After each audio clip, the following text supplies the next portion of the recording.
Prices of gold have skyrocketed in the last 1 year.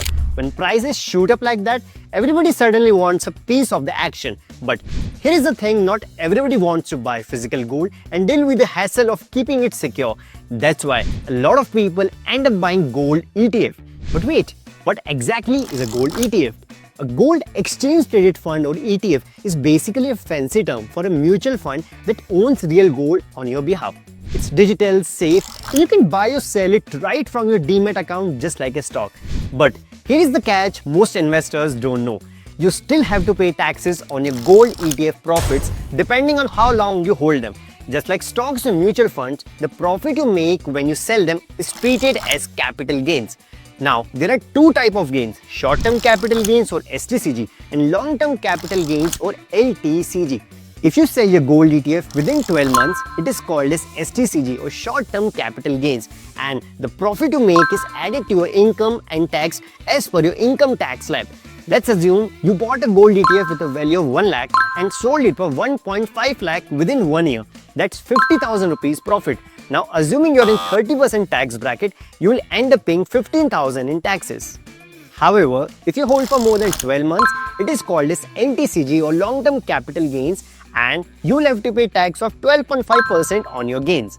For example, let's assume you bought a gold ETF worth 1 lakh rupees and sold it for 1.5 lakh after 3 years. In this scenario, you will end up paying 6,250 as taxes. But wait, is there any way I can save more taxes? Well, you can actually reduce your tax liability by offsetting your gains by using capital losses from other investments like stocks, etc. You can even carry forward your unused losses for up to 8 financial years. For example, let's assume you booked a short-term capital gain of 40,000 in a gold ETF. Now, ideally, you would have to pay a tax of 12,000 rupees on these gains. However, there is a way to save it if you book any of your short-term losses in stocks or mutual funds. For example, let's say you booked any of your short-term capital losses of 40,000 in the same financial year.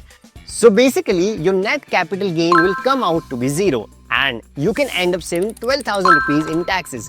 Now, here is where it gets even more interesting. While the tax rate on your stocks and mutual fund is 20%, the tax rate on your gold ETF is 30%.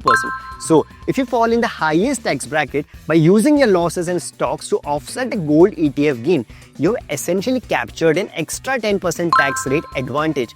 Think of it like this, if you had used the same 40,000 loss later to offset another 20% tax gain, you would only save 8,000, but by using it now, you save 12,000 rupees, an additional 4,000 rupees benefit or roughly 10% more tax efficiency.